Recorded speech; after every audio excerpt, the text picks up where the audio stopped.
السلام عليكم ورحمة الله تعالى وبركاته.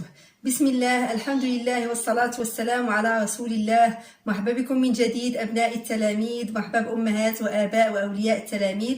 كنتمنى هذا الفيديو يلقاكم بصحة جيدة وفي أحسن الأحوال. اليوم إن شاء الله موعدنا مع درس جديد للمستويين الخامس والسادس ابتدائي. هو فعلا درس جديد بمعنى الكلمة لأنه جديد في مقررات ديال الابتدائي، يعني درس القوى لي بويسونس أو بالتحديد قوى 2 و 3 لي بويسونس دو 2 و 3. إذا نبداو على بركة الله نتعرفوا على القوة. إذا قوة عدد هي نتيجة ضربه في نفسه عدة مرات، يعني القوة بصفة عامة هي نتيجة ديال ضرب شي عدد في نفسه عدة مرات، هي ما يسمى بالقوة. بالنسبة لقوة 2 ناخذ مثال، مثلا عندي 25 تساوي 5 في 5. هاد الكتابة ديال 5 في 5 يعني هاد العدد 5 مضروب في نفسه مرتين كنكتبوها على هذا الشكل 5 وكنكتب واحد 2 صغيرة هكا فوق منها. هذه هي ما يسمى قوة 2 للعدد 5، يعني 25 تسمى قوة 2 للعدد 5. ونكتب هذه الكتابة وتقرأ 5 أس 2، بحيث 5 هو الأساس و2 هو الأس. مفهوم؟ يعني كنقولوا 5 على بويسونس 2 أو كنقولوا 5 مربع. مفهوم؟ يعني 5 أو كاري، يعني كنقولوا 5 أس 2 أو نقول 5 مربع، يعني 5 على بويسونس 2 و 5 أو كاري. إذا هذه هي قوة 2 ديال العدد، يعني هذه كتسمى قوة 2 للعدد 5. إذا باختصار مربع كل عدد هو العدد مضروب في نفسه مرتين، يعني أي عدد ضربناه في نفسه مرتين في 3 تساوي 3 أس 2. هذه هي معنى قوة، أو 3 مربع. نفس الشيء مثلا لو قلنا 4 في 4 تساوي، يعني هي 4 أس 2، يعني كنكتبوها على هذا الشكل، يعني 9 هي 3 في 3 هي 3 أس 2، وكذلك 16 هي 4 في 4 هي 4 أس 2. إذا نمروا نشوفوا قوة 3، هذه هي قوة 2 ديال العدد، يعني العدد مضروب في نفسه مرتين وتكتب على هذا الشكل. نشوفوا دابا قوة 3 للعدد، ناخذ كذلك مثال باش نفهموا منه ما معنى قوة 3 للعدد. يعني قوة 3 هي لدينا 8 مثلا تساوي 2 في 2 في 2. كنعرفوا ان 8 كتساوي 4 في 2، الا فككنا ديك 4 كذلك كتعطي 2، اذا 8 كتعطي 2 في 2 في 2. اذا هذه الكتابه ديال 2 مضروبه في نفسها 3 المرات هي ما يكتب بها على هذا الشكل.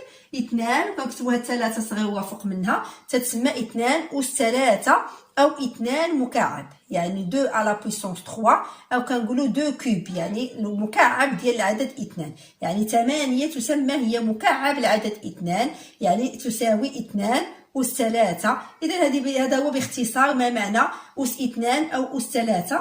بالنسبة للعدد 10 مثلا نقول أن 100 تساوي هي 10 في 10، يعني إذا هي 10 أس 2. بالنسبة للعدد 10 عدد، يعني هذا الأس ديالو كنعرفوه من عدد الأصفار، يعني إذا كان فيه صفرين كيعطينا ديما يعطينا 10 في 10، إذا هي 10 أس 2. إذا كانوا فيه 3 أصفار إذا يعني غيعطينا 10 في 10 في 10. كنعرفوا الضرب في 10 كنزيدو صفر، ضرب في 10 أخرى يعني غنزيدو صفر.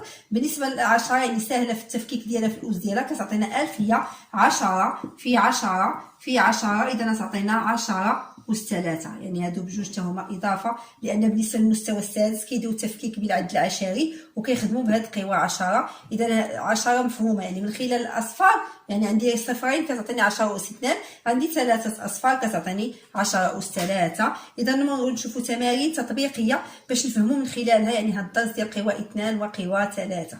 إذا التمرين الأول السؤال هو اكتب على شكل قوى 2 الأعداد التالية. يعني تعطات لنا مجموعة من الأعداد حنا نكتبوها على قوى 2، يعني قوى 2 يعني نلقاوها كتعطي شي عدد أس 2، يعني شي كتعطي هذا العدد خصو يعطينا شي عدد مضروب في نفسه، هي معنية قوى 2، يعني العدد مضروب في نفسه مرتين. كنعرفوا أن 36 كتعطينا هي العدد 6، يعني هي 6 في 6، يعني كتعطينا 6 مضروب في نفسه مرتين. إذا 36 هي 6 في 6، إذا حنا نكتبوها على شكل قوى 2 هي 6 أس 2 أو 6 مربع. مفهوم؟ بالنسبة ل100 هي كذلك كتعطينا 10 في 10، إذا هي 10 أس 2 أو 10 مربع. يعني هاد العدد اللي تعطات ليا خصني كلها نردها على شكل قوى 2. 81 كذلك معروفة بالنسبة لنا هي 9 في 9، يعني غنحاول كلهم نفكر نلقاهم أنهم كيعطيوني شي عدد مضروب في نفسه. مفهوم؟ إذا 9 في 9 إذا 81 كذلك هي 9 مربع أو 9 أس 2. بالنسبة ل 16 كذلك تعطينا 4 في 4، إذا تعطينا 4 في 4، إذا هي 4 أس 2 أو 4 مربع. كذلك 64 هي 8 في 8، يعني فبالنسبة لهذا الدرس غيوليو معروفين عندنا هاد الأعداد، يعني المربع ديالهم خصوصا الأعداد الصغيرة، يعني 64 هي 8 كذلك أس 2، يعني الأعداد الصغيرة. كذلك واحد معروف عندنا، واحد كذلك معروف ديما كيعطي واحد في نفسه، واحد يعني نقدر نضربو في نفسه مرتين أو ثلاثة. واحد كيعطيني واحد مربع كيعطينا غنشوفو كذلك في واحد مكعب، يعني واحد كذلك هو واحد مربع، يعني كيوليو معروفين عندي. واحد 4 هي 2 في 2، 9 هي 3 في 3، 16 هي 4 في 4، 25 هي 5 في 5. يعني هادو كيوليو عندي معروفين في هاد الدرس، يعني حيت كنخدم بهم بزاف صافي خصهم كيترسخوا عندي في الذهن. مثلا 36 6 في 6. بالنسبه ل 49 كذلك هي 7 في 7. مفهوم؟ يعني التلميذ خصو يعقل على هاد الاعداد. هي كذلك 49 هي 7 مربع. 8 في 8 64، 9 في 9 هي 81. بالنسبه ل 100 كذلك معروفه عندنا هي 10 في 10، وهكذا كتولي عندنا اضافه كنعرفوا حتى 121 11 في 11، 144 هي 12 في 12. يعني مع الخدمه، يعني مع كثره التمارين في الدرس كيوليو معروفين عندنا هاد الاعداد اللي كيعطيو المربع. اذا نمول التمرين الثاني. اذا بالنسبه للتمرين الثاني السؤال هو على الشكل التالي: اكتب على شكل قوى 3 الاعداد التاليه. يعني دابا عندنا خصنا نلقاو هاد كل عدد نكتبوه على شكل شي عدد قوه 3. يعني نلقاو هاد العدد شي يعطينا مثلا 8 تعطينا شي عدد نضرب في نفسه 3 مرات باش يعطينا يعني شي عدد أس 3 هي معنيت قوة 3. طبيعة الحال 8 حنا معروفة عندنا مشهورة عندنا أنها تساوي 4 في 2، ولكن أنا بغيت شي عدد نضرب في نفسه 3 المرات. إذا شنو غنلاحظ هنايا أن هاد 4 كذلك هي كتعطي 2 في 2. إذا عوض ما غنكتب 4 غنكتب هي 2 مضروبة في 2، يعني حتى 4 غنفككها تعطي 2 في 2 فهاد 2 هذه. إذا ها هي ولات عندي عدد مضروب في نفسه 3 مرات، إذا تعطيني هي 2 أس 3. مفهوم؟ بالنسبه ل 27 كذلك حنا مشهوره عندنا 27 هي 9 في 3، هادشي اللي كنعرفوا في جدول الضرب. ولكن شنو غنلاحظ انا 9 كذلك كتعطي 3 في 3، حيت انا خصني نحاول نلقى كما طلبوا مني في السؤال نلقى هذا العدد يعطيني قوى 3، يعطيني شي عدد نضرب في نفسه 3 المرات. اذا ما غنديرش 9 في 3، حتى هاد 9 غندير ليها هي 3 في 3 ثم في 3. اذا 27 كذلك هي 3 أس 3، يعني 3 مضروبه في نفسها 3 مرات. بالنسبه ل 1000 سبق لي شفتها معكم في القاعده، 1000 معروف عندنا ندير 3 الاصفار يعني هي 10 او غنقولوا 100 في 10، و100 هي 10 في 10. اذا تعطيني 10 في 10 في 10. كذلك 1000 غتعطي 10 في 10 في 10 يعني 3 مرات هي 10 أس 3. مفهوم؟ هي لقيناها كذلك على شكل قوة 3. واحد خلاص معروف عندنا، واحد يعطينا 1 أس 2، 1 أس 3، 1 أس أي أس بغينا، لأن واحد لا ضربناه في نفسه لا ضربناه حتى في 3 المرات فبعض المرات ديما غيعطينا واحد. يعني لا تطلب مني قوة 3، إذا غنقول واحد هو واحد. قبيل عطاني واحد مربع، دابا غيعطيني واحد مكعب، يعني واحد في واحد في واحد كله كيعطي ديما غيعطي واحد. إذا هي 1 أس 3. بالنسبة ل 64 كذلك حنا 64 معروفه عندنا هي 8 في 8، هادشي اللي مشهور عندنا يعني في جدول الضرب.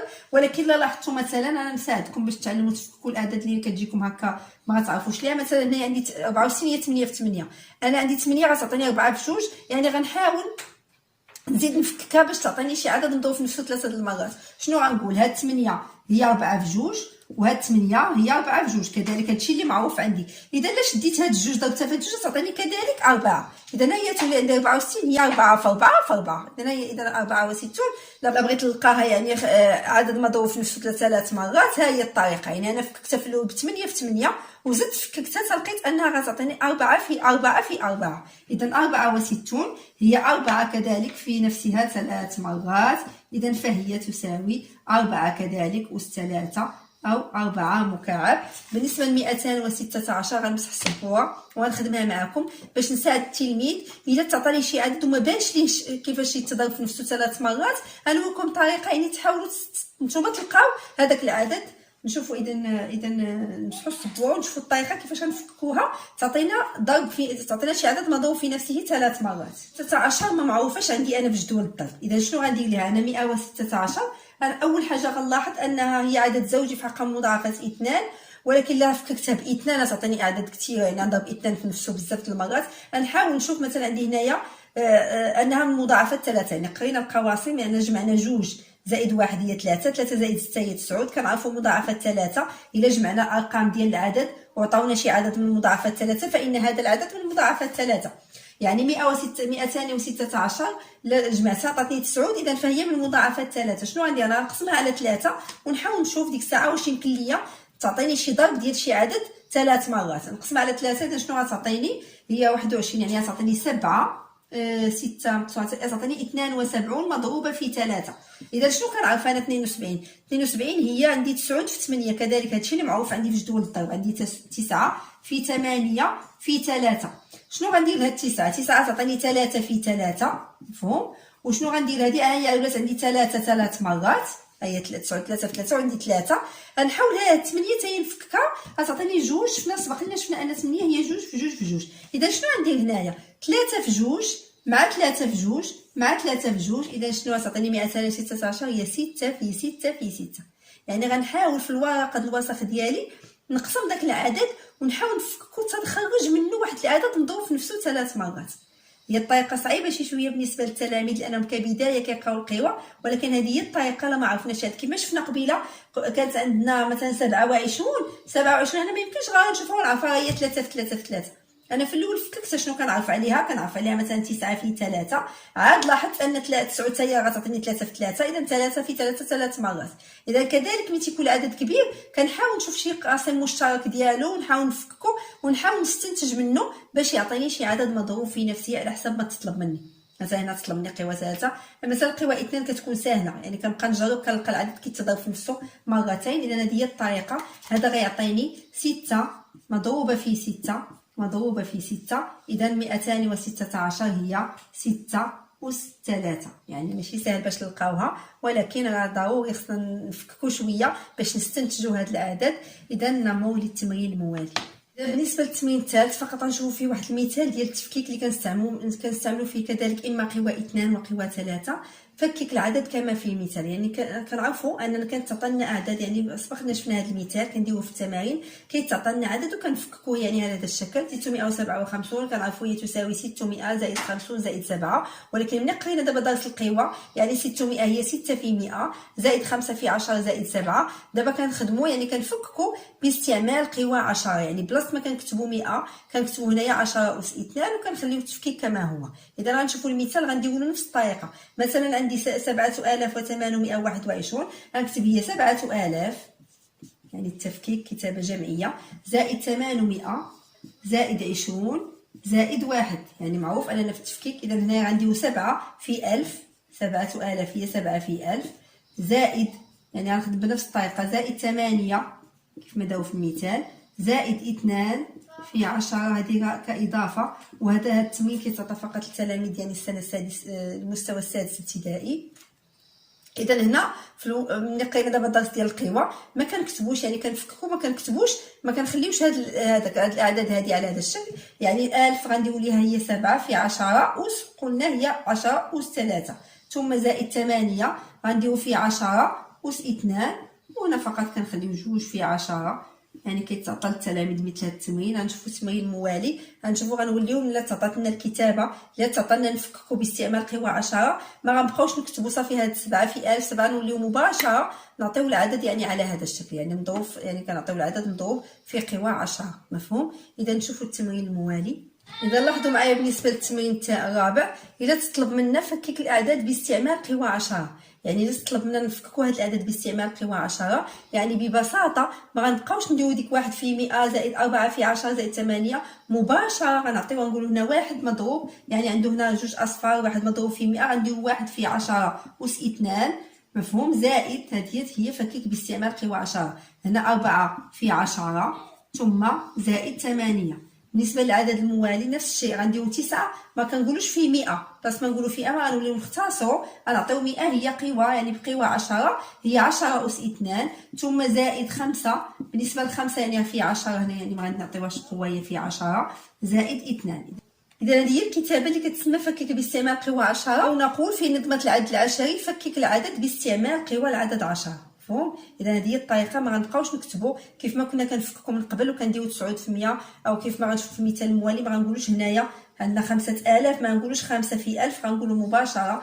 يعني هاد القوى كتختصر علينا الكتابه باش ما كنكتبوش الاصفار بزاف. يعني بلاصه ما غنقول 5 في 1000 غنقول هي 5 في 10 أس 3، ثم هنا زائد 2 في 100 هي 2 في 10 أس 2 زائد 3. إذا 3 في 10 هذا صفر واحد يعني كنكتبوها كما هي، ثم زائد 2. إذا هذه هي التفكيك باستعمال قوى 10. إذا كان هذا هو آخر تمرين في هذه الحلقة.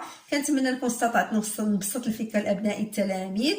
هذا هو درس جديد ولكن راه بسيط جدا، وكنتمنى لكم في الختام التوفيق والنجاح. دمتم في رعاية الله، والسلام عليكم ورحمة الله تعالى وبركاته.